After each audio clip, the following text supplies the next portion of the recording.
Hey friends, how are you? Welcome to my channel. My name is Lisa, also known as Fiber Nymph, and today is Tuesday, February 10th, and we are out here in my porch room where it is very, very cold, but I didn't even bother to put the heat on because I am wearing a very, very warm sweater that I am going to talk to you about today because it is one of my FOs for this week, and I am so excited about it. So we'll talk about that in a little bit.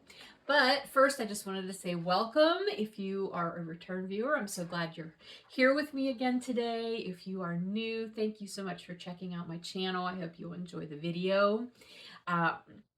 You will find show notes and links to my project pages in various places down below, in the description box below the video here on YouTube. So just click on that. You can find everywhere. You can find me online at my website, on social media. All of that will be below in the show notes. It's been a few weeks since I've chatted with you. It has been a few weeks too. It's been a few weeks. A lot going on globally, nationally, and I'm sure in each of our lives, right? And I wanted to take a minute because I'm always torn. I'm always torn when there's a lot going on and it's all coming across our news feeds and it's hard and it's heavy stuff. I'm always torn about coming on here and saying, hey, let's talk about knitting, lest that give the impression that I'm oblivious to all of the hard, heavy stuff. And, I'm not reading the room in that way. And that is not the case. I assure you that I am very well tuned into everything that's happening. However, I do choose to come on and do my knitting, crochet, spinning, fibery related podcasts for you during these times for a specific reason. Aside from the general reason that I love talking to you guys about this stuff, I think of it as if, let's do an imagination exercise here for a second. Like, let's imagine we are walking down a road. It is dark, it is stormy, it is cold, there is snow blowing at us because we're walking into the storm. Or maybe if you're not walking, you're driving. Either way, it's a stressful situation and you're still a long way from where you're trying to get. And you can feel the anxiety building up in you and you're just struggling. And then all of a sudden you see a little hut where you can just walk in and get out of that storm. Or if you're driving, there's that roadside turnoff and you can just turn off there and you can park the car for a minute. You're not going to stay there because it's not where you're trying to get, but it's a place that you can rest for a minute and you can catch your breath. You can lower your heart rate, you can regroup, you can look at your map, and you can figure out how you're going to make it to your destination. You just have a break. And that is something that I feel like we all need in those times of life, whether it's big stuff going on in the world or our country or in our life in specific. We need those times where we can step out into a safe space, a safe place, a moment of respite. And that is what I want my podcast to be for you guys. I know this isn't the big important stuff in life, but I feel like it is important to just have some moments where you can maybe stop focusing 100% on all that other stuff and just take some time for yourself, breathe, let your anxiety go for a sec, or lower, and then you may be better prepared to go back out and deal with everything else. Anytime I'm talking to a friend who's going through a rough time, or if I'm the friend who's going through a rough time, I try to remember to tell myself, you've got to take care of yourself first. Like, it is great to take care of other people, but you have to take care of yourself as well. So that's my word to you, and that's why I'm here today. I hope this will be a nice little respite from everything else going on around you, no matter what it is. Other announcements, or actually announcements, I guess. I'm going to talk shop stuff real briefly here at the beginning. I do have things going in the shop. Coffee, can you see the steam? It shows you how cold it is out here. It is steaming. My coffee is steaming. Yeah, so if you are new here or if you haven't seen my most recent episodes, you'll know You won't know, I'll tell you. I'm going to be having hip replacement surgery at the beginning of March. I'm less than 4 weeks out from that, and that is a source of my anxiety right now. I have to be honest with you. But in my preparation for getting ready to go take some time off, um, I'm working a lot. I'm trying to work ahead and get some things dyed so that I have stuff in the shop now, and I'll have stuff that I can put in the shop while I'm off. Okay, because I don't know how long I'm going to be off. I don't know how long I'm going to be recovering before I can be back in the dye studio. Because, I mean, dyeing is actually a pretty physical activity. Sorry, I didn't want to burp at you. I felt like I was going to hiccup or something there. Anyway, all right, so I have things in the shop right now that I want to just briefly bring to your attention. If you're not on my newsletter list, that's the best way to know when things are going in. But right now, I have things going in pretty regularly because I'm dyeing up dye to orders that I've had that came in, while I was still doing those. I'm not offering dye to order things right now, again, just because I'm going to be off and I don't know how long it will take to turn those around. But as I get things done, I am putting the extras up, and I'm actually trying to dye some extras of those things on purpose to have extra stuff for the shop. So as I put those up, I'm not going to send a newsletter out every single time I do that, but I'm just saying that to let you know, check the shop fairly regularly because new things are going up all the time. So some things I did literally put up that were not extras is this. This is a colorway called Winter's Bite. This is one of my new colorways going into the Middle-earth Imagined collection. Now, there's not a lot of this in the shop right now. I dyed up as much as I could. This was actually the day 25 colorway for the year that I did a Middle-earth Winter Holiday Countdown collection, which was 2023.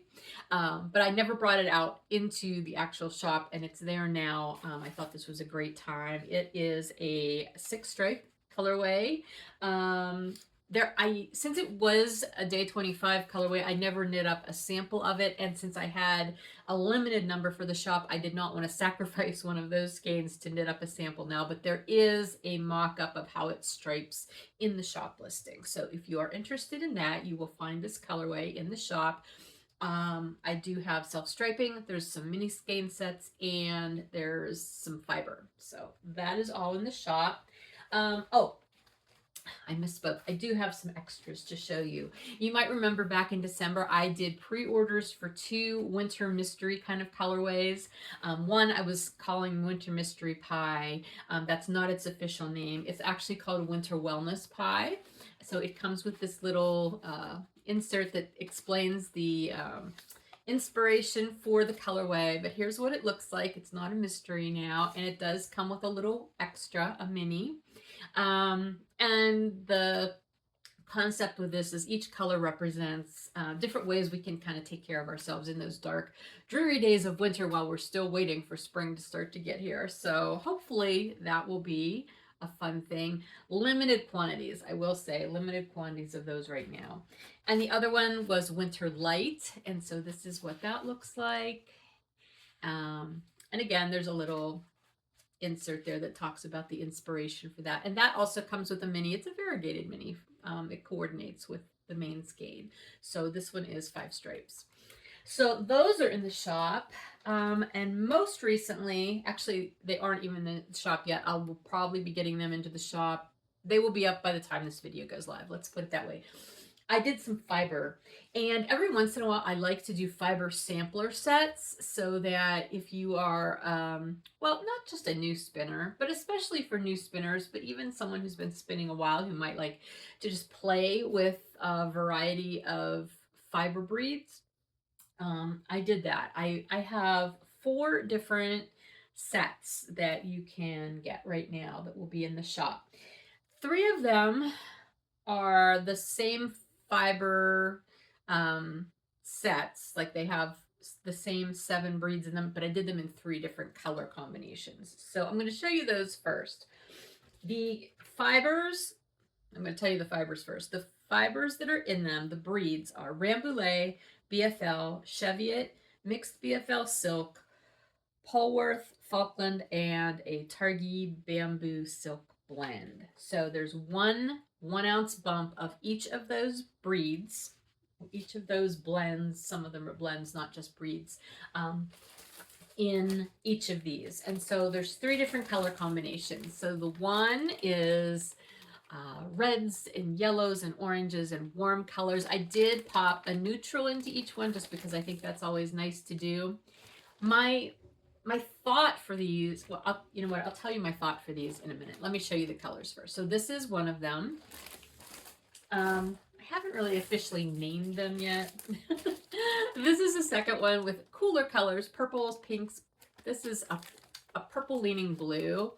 It's kind of a periwinkle colorway that I've been really enamored with lately. So that's one. And then the last one is a mostly blue-green combination. So anyway, again, they have all 3 of these color combinations are available. There's multiple ones of each of these, and they all have those same 7 breeds or fiber blends in here. There will be a sheet that will be a map for you, so you'll know exactly which one is which fiber. My thought for these is I thought these would be excellent. Well, number one, it would just be fun. You could spin each one individually, ply it with itself, have a mini skein, and then be able to knit with that individual fiber. This would also make a really fun way to do a combo spin if you've never done one before. It would be a great way to play with doing a combo spin. It would be a great way to put together different barber pole yarns. You could do a fractal spin with this whole entire set. There are so many options, and each of these will come not only with the little map, the identification map, so you know which color is which fiber, but I'm going to include a little sheet that will also give you a list of those different spinning ideas that you might want to play with. And I'll try to include some resources as well about breed studies, things like that. So those are the 3 that are dyed. Then I have a 4th one that is a totally different thing, and this is undyed fibers in their natural colors. So these are the ones that don't naturally come like that creamy white color, right? So in here we have, this is red Shetland, this is Gotland, this one is gray BFL, and this one is Caracool. Caracool is a very rustic fiber.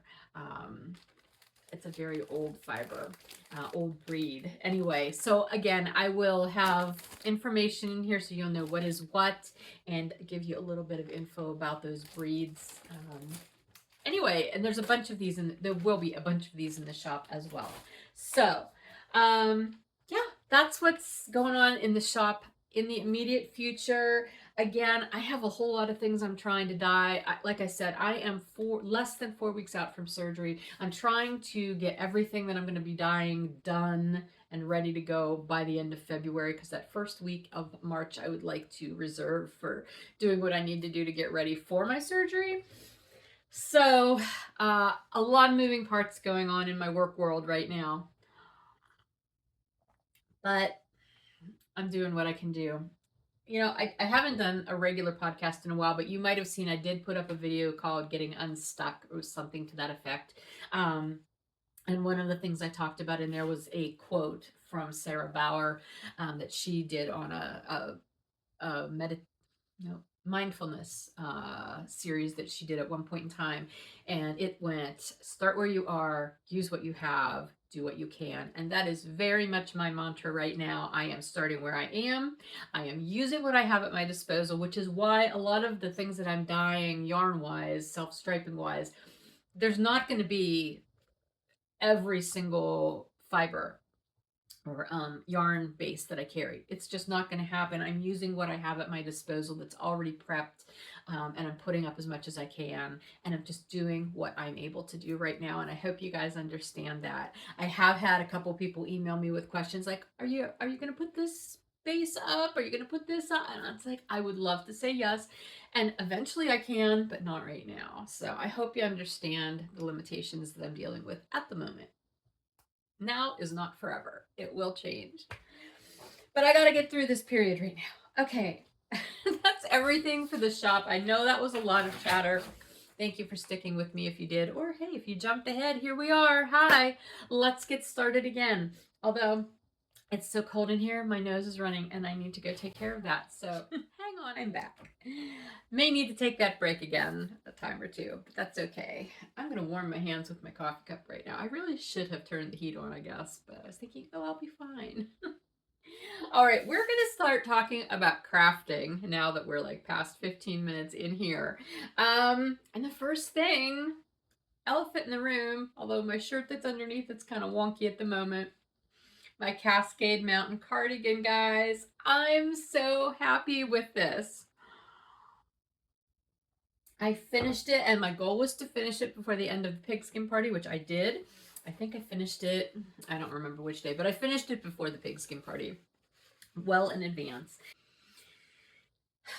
It's too close in here for me to really stand up and back up so that you can see everything. So instead, I'm going to insert some pictures in here that I took of this sweater literally right after I finished it. Well, that's not true because I sewed the buttons on in the evening, so it was the next day, but still, here they are.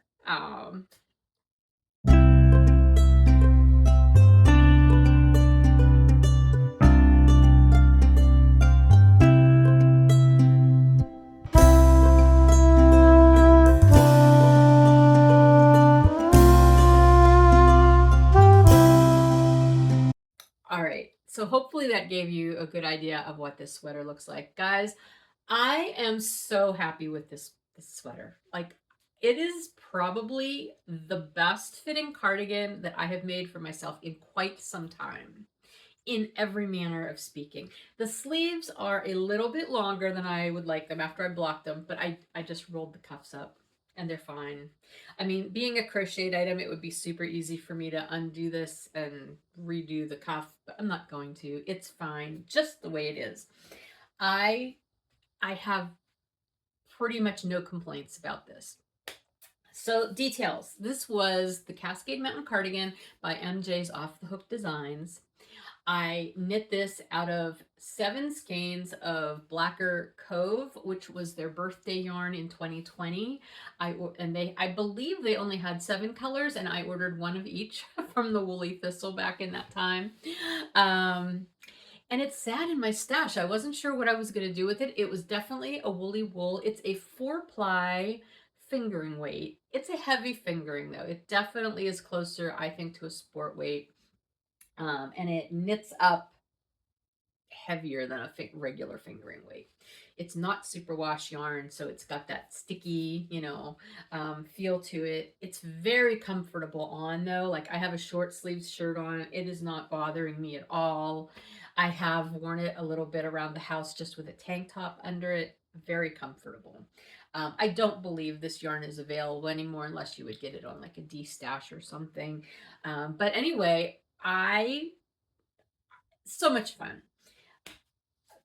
Interesting fun fact here. When I figured out how much yarn I used versus how much I had started with, I realized I ended up having almost a half a skeins worth of ends that I had to cut off and throw away because each of these stripes is like I had to cut the yarn.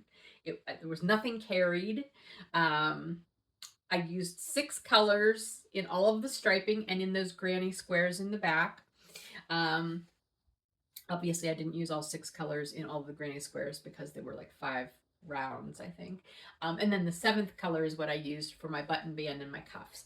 Because after okay, I'm going to back up a little bit. I'm so excited about it. I want to tell you all the things at once. You saw it last. I believe I had started I had the sleeves done and I was starting to do the body stripes, right? So you work from the cuff up, you do the sleeve, you worked flat, okay, and then you do the body. I ended up seaming my one sleeve because I wanted to be able to try it on as I was knitting the body out, because you work it out to here and then you work it so that you have enough space in the back that you insert that granny strip, which I had done 4 granny squares. And then you insert that, and then you have your whole sweater together, and you can put it on, and you just have the opening in the front where you'll put your button bands. Well, when I first did that, and if I have the picture, I'll put it in here, I had quite the gap in the front. Oh, the other thing was, as I was joining the granny strip into my first side of the back, I realized I did not have enough granny squares. I was going to need a 5th one, so I had to crochet one of those up real fast, add it to the strip, and then finish seaming the back. And that was fine. It worked out perfectly fine. The pattern was written for either having a strip of 3 or a strip of 6. I had done 4 because I wanted it shorter, but I ended up needing 5. That said, once this was done and I had a pretty big gap, I'm like, oh my gosh, like, I can't knit button bands that wide. I thought, I have to block this. So I soaked it and blocked it at that point before doing the button bands or doing anything to the bottom of the sweater. And I was pleasantly surprised at how much it did grow. And I realized it grew because the fronts are being blocked this way, which normally when you are crocheting something, it's this direction, right? And so you don't get a lot of width. Crochet fabric does not like to block widthwise nearly as much as knit fabric does, but because my width for the body was actually what you would usually have lengthwise, this had a lot more stretch for me. And it was perfect. So I did my button band. After I blocked it, also the length was just about perfect. I didn't want any more length, so I did not do a band at the bottom. I just did a single crochet edge. I don't know if you can see that or not, but yeah, that's all I did. Just a single crochet edge, and then I did the button band, and I did follow the directions. You'll remember maybe that I modded this a lot. I mean, I stayed true to the design, but I kind of rearranged how I did it. I started with my granny square strip in the back, and that's not how she has you do it in the pattern. But it all came together pretty much the same. The only modification I made with the button band was I did it over 8 stitches instead of the 10 that are called for in the pattern. I did do buttons. I put 5 buttons in, and I love these buttons. These were in my stash. Yeah, perfect. I think perfect color. I think they go really well with this gold yarn. So I put 5 buttons in. My buttonholes were actually pretty easy to gauge distance wise because of this crocheted ribbing. You have these ridges. So that was easy. I feel like I learned a lot making this sweater because I'm not nearly as experienced at crochet as I am at knitting, and quite frankly, sometimes my knitted sweaters don't turn out super hot fit wise, but for whatever reason, man, this came together wonderfully. I'm so happy with it. I used, oh gosh, I think over 1,800 yards of yarn. Crochet does use more yarn than knit. Anyway, I can't say much more about that because all I'm going to say is I love it. I love this sweater so much. I love this sweater. I'm looking at my notes here real quick. I did watch her video tutorial that she had linked in her pattern for doing the joining, and I must have watched it early on when I did the granny squares too, because I did join the same way. It was a really nice join technique, a crocheted join technique. So yeah, I can't link to it because it is part of the pattern, but if you're interested, I would highly recommend the pattern. I mean, it's a very thorough pattern. And even though I used it loosely as a guide for the most part, because I'm honestly not sure that my gauge was close to her gauge. I don't know that it was. I never checked. I was paying more attention to what my gauge was so that I could figure out my numbers. Yeah, I don't know. It just worked out. But I do recommend the pattern. As far as a crocheted garment pattern, I haven't done that many, but this one was far superior to the last one that I tried by a different designer, which I won't go into that. I've talked about that a lot. But anyway, 2 thumbs up. I'd give it more thumbs up if I had more thumbs, but I'm super happy with it, and it's warm and cozy. So that is the last time you'll hear me talk about that sweater, and I know you're probably fine with that because I've talked about it a lot. Let's move on. I've got some other finished objects to share with you, and the first of which is something I did as a test knit for Sarah Jordan, who is PA Knitwit, and she's also a member of our group here. And she has designed this cowl called the Xenolith cowl. She had the Xenolith hat out several years ago, which I also knit. I didn't bring it in with me. I didn't think about it, sorry. But anyway, this is a similar design, and this is the cowl version. I really enjoyed this. I did this with a mini skein set that will be coming to the shop a little later this year. Well, hopefully next month. But yeah, so I'm not going to talk about the colorway per se right at the moment. It's called Peacock Butterfly. If you were part of the Lepidoptera 2 Yarn and Fiber Club, it was one of the colors from that club, but I'm going to be bringing it to the shop eventually. So this is the cowl. Now I'm not going to put this on because it's very snug on me. I don't have a particularly long neck. And so it's snug and kind of scrunched down. I do have a picture of what it looked like on me whenever I showed it, like that's how I sent it to Sarah.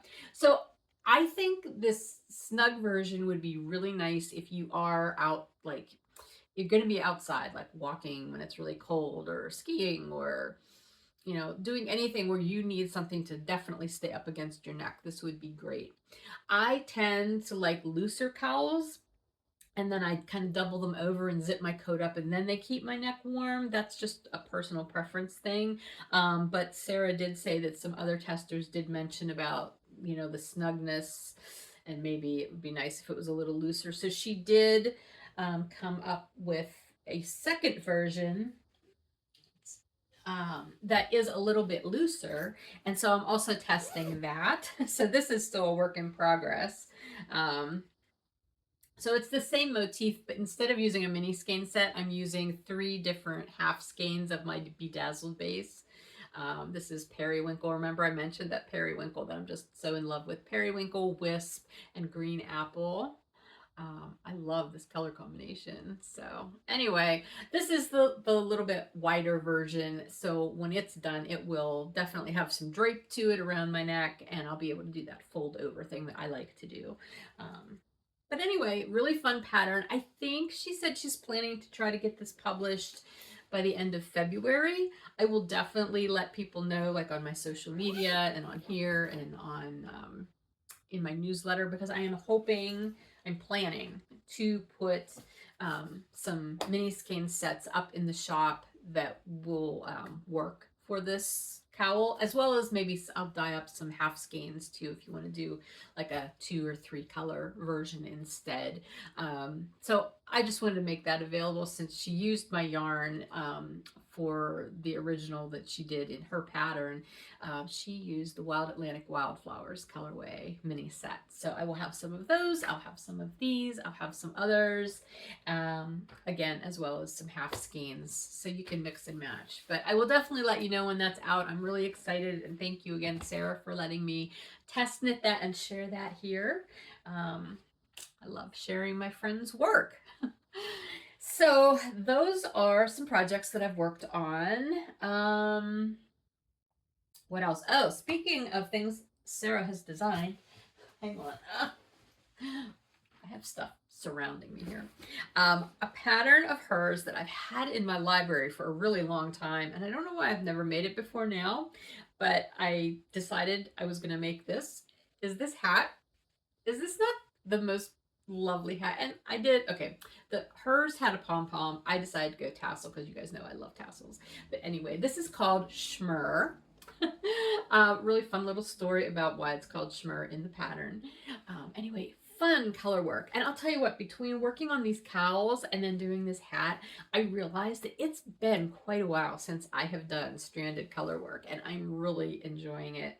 I will try putting this on. It is a little oversized for me. I did the size that I thought would be best. Um, it is a DK weight. I knit this out of my Beguiled base. This was just sort of a one-off color that it was splotchy, and so I used that. My original contrasting color was going to be this gray, which I thought there would be enough contrast. I did the whole thing where you take a picture and then turn it to black and white. It looked like it would be contrasty enough. When I started it though, it really did not. It would have been a very subtle contrast. So I ripped it back out and I dyed myself a skein of soft black in Beguiled. I didn't have it. I don't have a whole lot of Beguiled as leftovers. And I was trying to have this be a stash busting project. And what's really funny is the hat itself weighs like 98 grams, including the tassel. So essentially I used a full skein worth of yarn making the hat, and I now have a full skein of yarn plus this that I was going to use leftover. So I guess I could do an opposites hat probably. That might work. I don't know. We'll see if I do or not. If I do, I might do a smaller size though, because again, this fits because I have a lot of hair, but it's a little bit loose and I have not blocked it. So I know it would open up. Now it is also super wash, so I could toss it in the dryer and that would snug it up a little bit. I think I did the size 22 and I do have a 22-inch head. So perhaps my gauge was off. That's definitely a possibility. I did not check the gauge on that hat because my thought with hats is it's a hat. It's going to fit somebody sometime. And I was knitting it as a charity hat or possibly a gift hat, but probably a charity hat. So like it's going to fit somebody. But anyway, I'm really happy with it. It was a lot of fun to do. Love the pattern. Sarah's patterns are always fantastic. I can't recommend them enough. So anyway, that is another finished object. I don't remember if there's anything else I want to tell you about that or not. Oh, you know what? I haven't been talking about my bags. This is a Tanny Casey bag. And this one that I had the cowl in, this was a Bags by Awesome Granny bag. This was one she actually made for a collab that we did. I dyed yarn based on this bag several years ago now. Alrighty. What else? Let's see. Oh, I did a Scrappy hat. Another one. Where is it? I know it's here somewhere. I think. Did I throw it in here? Oh, here it is. It's the very bottom of this basket. So this is pretty much same as the last one you saw, just different yarns. 2 fingering weight self-stripings. It's held together using scraps, so it constantly changes. This is that waffly pattern that I've been making a lot of, although I goofed and I cast on a weird number for this one, so I had to be kind of creative with my decreases. Ooh, doesn't that look fun? It's like an eyeball. Anyway, yeah, this is a charity hat. These are just so much fun to make. And I just, at this point, I have a project bag that is just full of all of my fingering weight scraps so that I can, and I keep the needles in there to make them US, what do I use? 5s and 6s. I believe the Schmur I used 4 and 6 because that's what the pattern called. Actually, I went down a size for the pattern, for the ribbing. I'm glad I did. It would have really been big. But anyway, 5s and 6s are what I usually use for DK weight hats. And that's what, 2 fingering held together works out to be for me. Okay, so Scrappy, that was my 2026 Scrappy Charity Hat number 2. I'm just numbering them that way as opposed to doing them by the month because who knows how many I'll do each month. All right, there's a few other projects that I have worked on here and there. I'm not bringing them in to show you because it really hasn't been enough to show you. They will show up in here eventually, so you're not missing anything. It's just not here right now. My coffee is now very cold. You know what? I'm going to take a little break. I'm going to heat my coffee up and blow my nose again. I know. You needed to know that. Oh my gosh, so much better. So much better to have hot coffee. Okay, so, moving on. More things to show you because guess what, guys? I got my e-spinner. It finally arrived. It took almost a month to get here. But that's okay. I realized it was coming from New Zealand. Takes a while. Anyway, it's an Ashford eSpinner 3.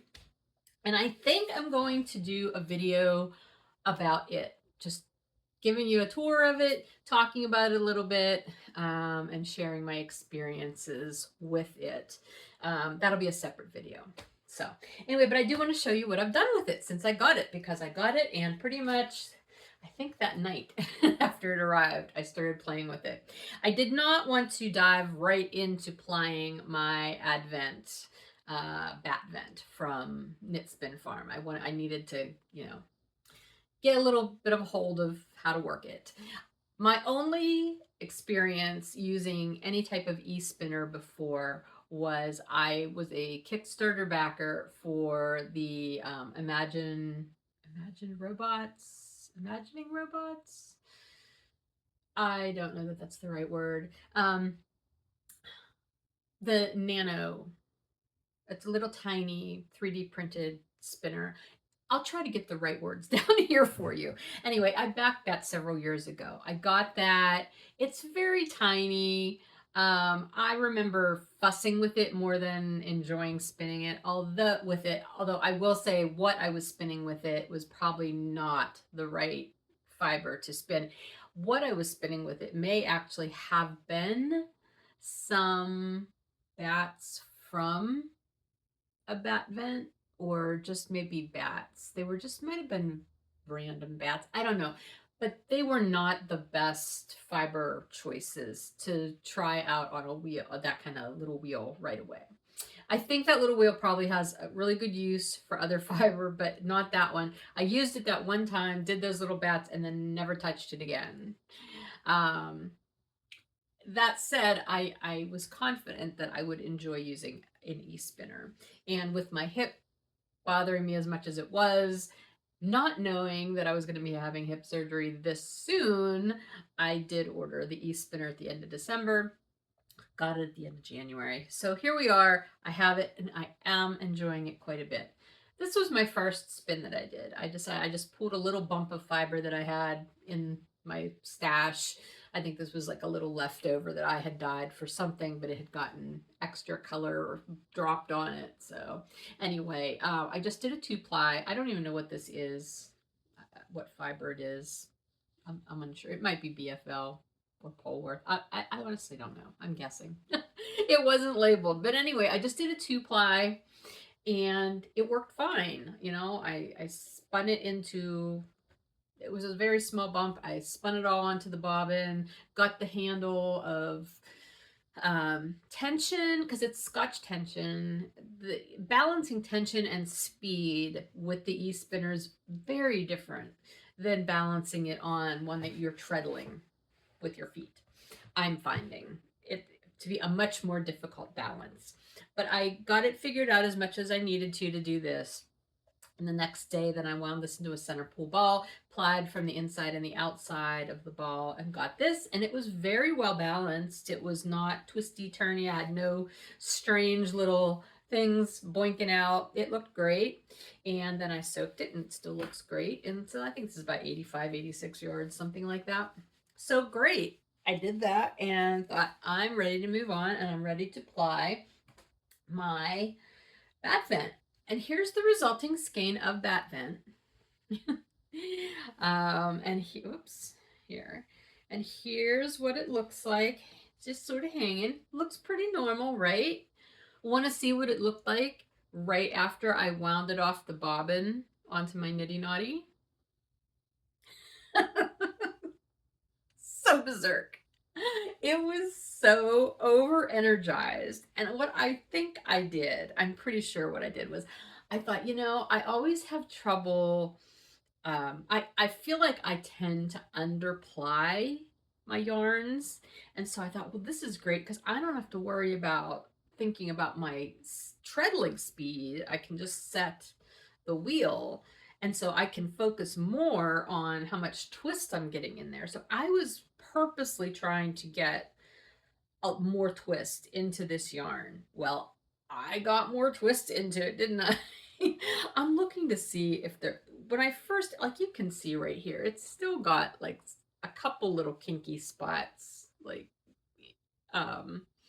it's definitely settled down since I soaked it, and I aggressively thwacked the skein after I had soaked it. I don't usually thwack my yarn, my hand spun. I'm not off the whacker. I just soak it and then hang it up, and it's usually fine. I also do not weight my yarn down after I've soaked it. Some people will weight their yarn down to help it be straight. I was told not to do that.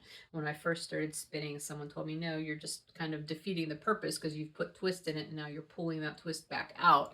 And again, like after I soaked this and hung it and it dried, most of that craziness obviously went away. So I'm fine with it, but I just had to laugh when I took it off there. I'm like, oh no, if this is how things are going to go with this, we've got a problem. But thankfully, it was not catastrophic. So I got this, I can't remember, 200 and some yards. Let's see, 264 yards. This was a traditional 3-ply because I had 3 bobbins of my singles, and then I had a little bit left over that I did a two-ply. I think those, yeah, like 11 yards, just 2-ply. It was also a little blinky, squiggly, but no big deal. So anyway, after that, I decided, okay, I need to get a handle on this. And so I got another skein of, or another braid of fiber. Gosh, words, Lisa. Got another braid of fiber out of my stash. And this one looked like this. It was a gradient. And this was one I had dyed years ago. It was called, Winter Solstice Sunrise. It was on a 75/25 BFL silk fiber. I dyed this a long time ago. The card that had the information on it was my old business card. Like, I haven't used that business card in years. So this was definitely oh gosh, I'm trying to even think when I switched design. Definitely like pre 2017, definitely, because I know it was after Bill and I got married that I updated like my signage for my show and my business cards and my ball bands and all that. So I'm gonna say like around that era. Anyway, I wasn't exactly sure what I was going to do with it. I knew I didn't want to spin it as a gradient. I played with a couple different ideas. In the end, I ended up fractal spinning it. And so here's what we've got. And I think it's beautiful. I love how it turned out. And this time, after I did the 2-ply, it was fine. Like, it did not do the crazy spinny stuff. And this one has been soaked as well. So I took that braid, I split it all the way down the length of the fiber and spun half end to end, and then the other half I split into, I think, 5 strips, and then spin those, end to end, one after another. And then I did have a little bit left over. So with the leftovers on the one bobbin, I played with doing a chain ply. And that I thought, well, if anything, because honestly, historically, if I ever have a skein go all kinky curly like that, it's usually from chain plying it too fast or too tightly. So I thought, well, maybe that's going to do that with this. And it didn't. It was fine too. So I'm a little perplexed as to what I did with that bat vent skein that made it do that right off the bat. I'll be interested to see what happens the next time I try to do a traditional 3-ply. If maybe it's just those 3 singles and all that energy that had something to do with it. I don't know. Obviously it doesn't seem to be a chronic issue. This skein here ended up being about 253 yards. All told after being soaked. I just love how this turned out. Such a pretty color. She says, as the dyer, I'm not sure if I can re-dye this colorway because I'm not sure if I still use all of the colors that were in this. I'll have to look. All right. Anyway, those were my 3 spinning projects, and I'm very happy with all 3 of them. I'm very happy with the e-spinner. Again, I'm going to do like a little video that just shows you the e-spinner itself. I'll talk about that. I don't know exactly when I'll get that done, but I'll try to get that done soonish. So anyway, that's everything that I'm actively working on. That cowl, that second Xenolith cowl, that's my main project right now. I've pretty much just been working on that anytime I have time to knit. It's very intuitive. Like the chart, the repeat is really easy to memorize, and it's just so much fun. It's very potato chippy. Like, you just want to get to the next one. You just want to get to the next repeat. So I anticipate having that done in fairly short order. So that does mean I have projects that I'm thinking about. I do still have my legacy, my A legacy socks that I'm working on. I'm on the second sock. Hasn't been seeing a whole lot of action just because I was working on finishing up the sweater and the Schmur and the first Xenolith. I wanted to get all those done because they all did qualify for pigskin party points. The pigskin party is over, so you won't be hearing me talk about that. I think I ended up with over 8,000 points. I need to figure out how many yards I did over the pigskin party. That wouldn't be hard to figure out, but I didn't take the time to do that. I don't know. I'm very happy with the number of projects I got done, though. I think it was over 20, if I remember correctly. So anyway, but it's time to move on, and I have other projects that I'm going to want to do. And the one thing I want to do is, like I told you, I had 7 skeins of yarn that I used for this sweater, and I used a lot of the yardage, but I still have some left over, and I'd really like to use it up. And so I thought, well, I could do a crocheted cowl. And I know I would not blame you at all if you thought, oh, she's going to do another fair weather cowl, but I'm not gonna. I'm going to try something different. And so I went searching, and I found a pattern called Annegret, Annegret. It is a Mobius, a crocheted Mobius, designed by Suzanne.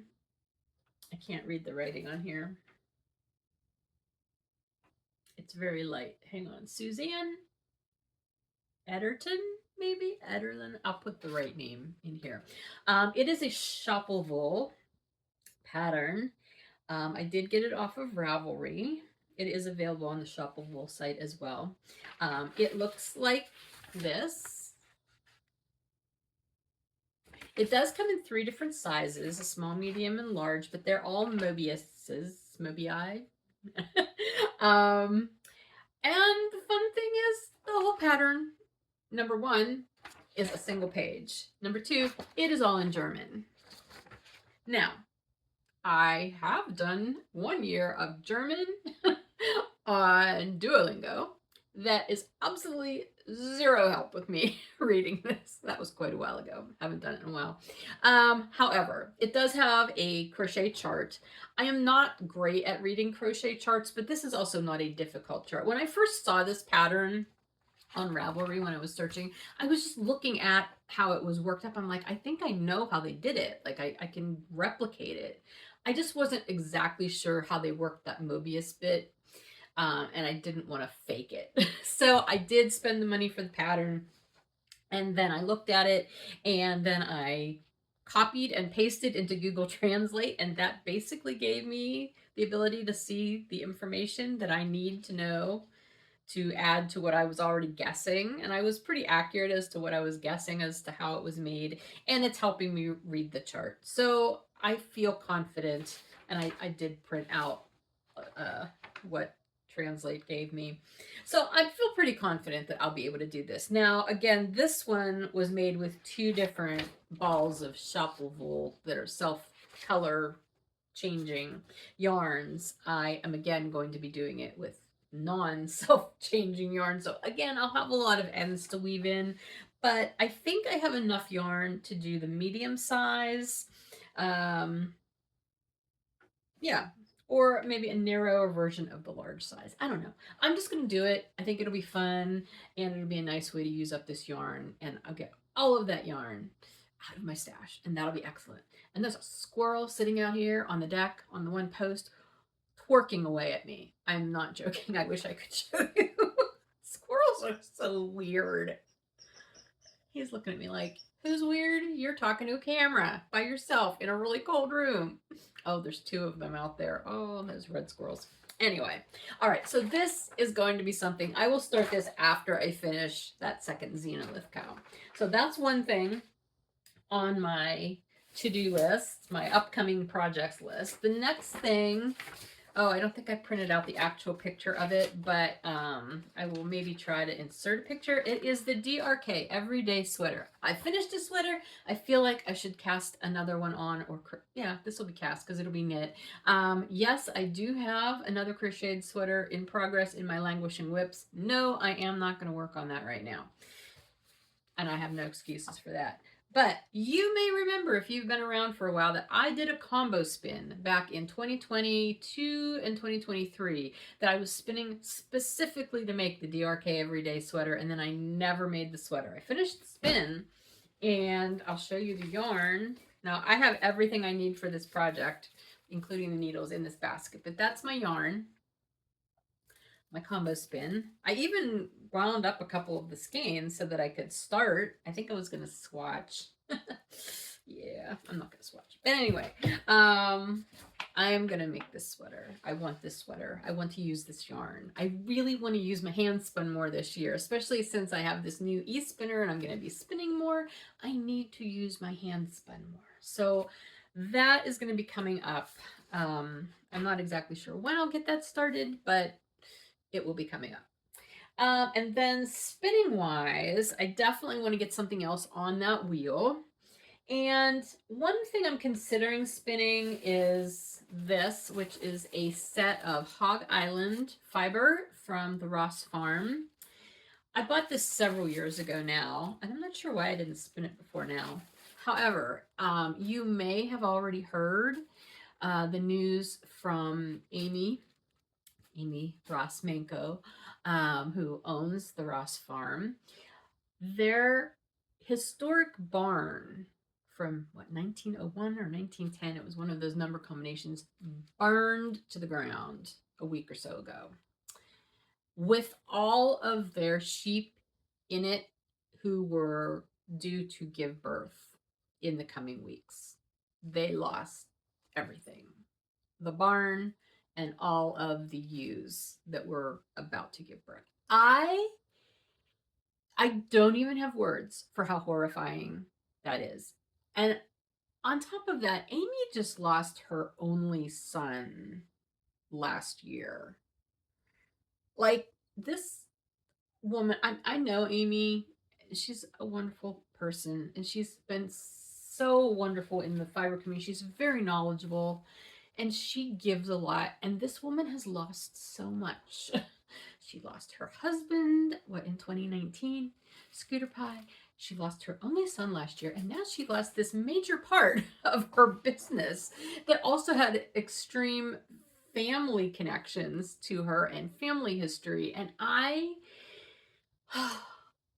anyway, there's a GoFundMe and a donation thing set up on her website, which I will link to in the show notes. But anyway, it made me think about this fiber.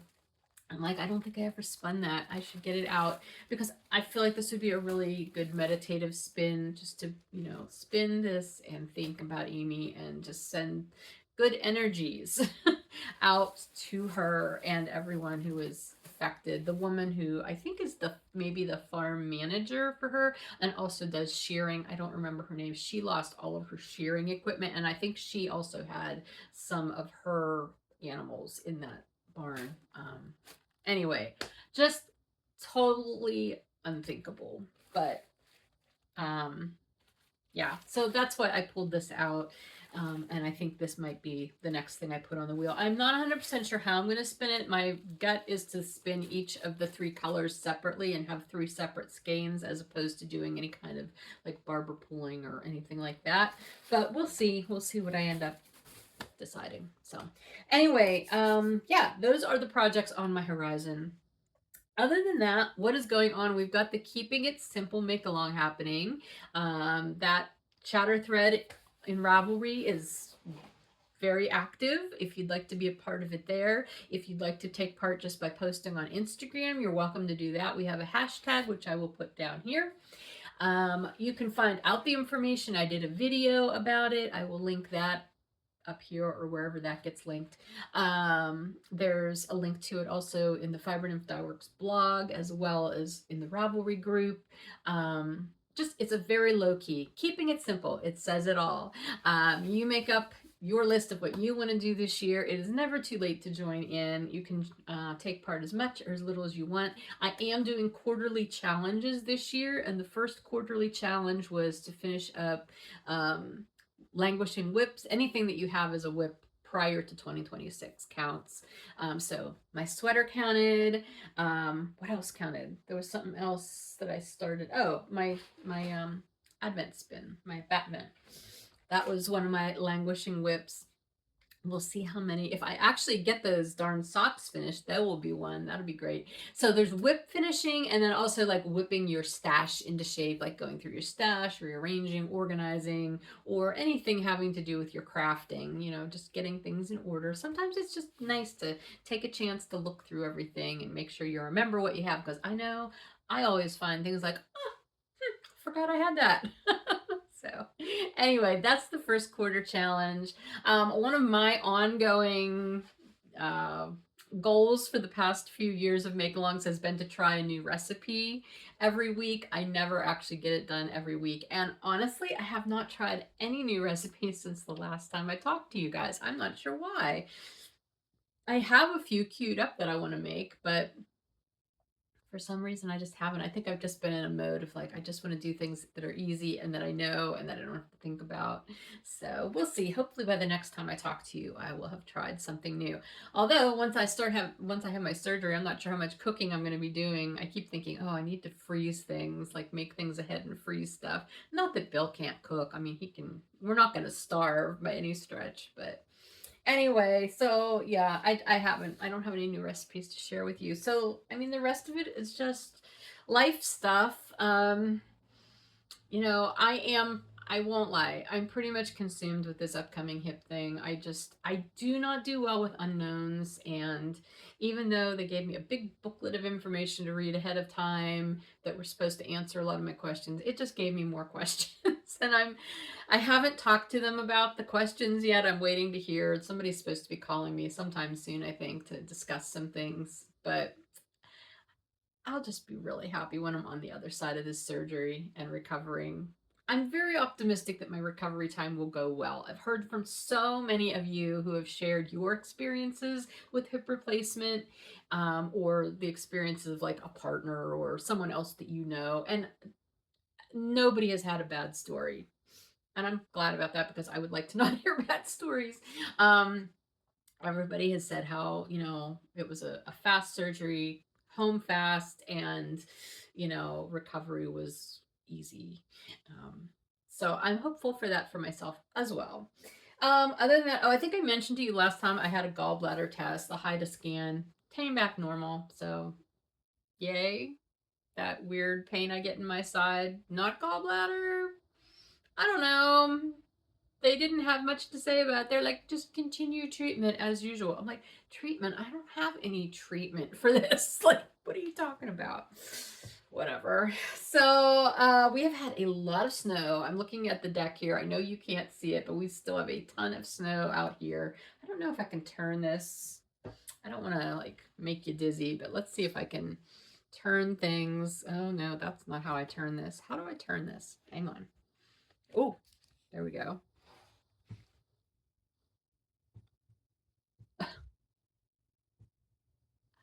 I think that gave you a little glimpse of our snowy deck out there right now. It is slowly melting, and I think it's actually supposed to go up in the 50s today. So hopefully we will have a whole lot of melting going on. But like, we had those sub-zero temperatures for a while, and our fireplace has been going nonstop. Today is the first day we have not had a fire in weeks and weeks and weeks. So anyway, if you also have been dealing with the extreme cold and a lot of snow, I feel ya. Stay warm. Spring will be here eventually. Other than that, not much else going on. Anyway, yeah, take care. Again, take care of yourself. Take a step out of the storm every once in a while. Just remember, you need that. You deserve that. It's okay. It doesn't mean you're ignoring things. It just means you're taking care of yourself. And then you can get back to helping to take care of other people and the rest of the world. It'll all be there. All right, I'm going to go. Talk to you later. Love you guys. Bye.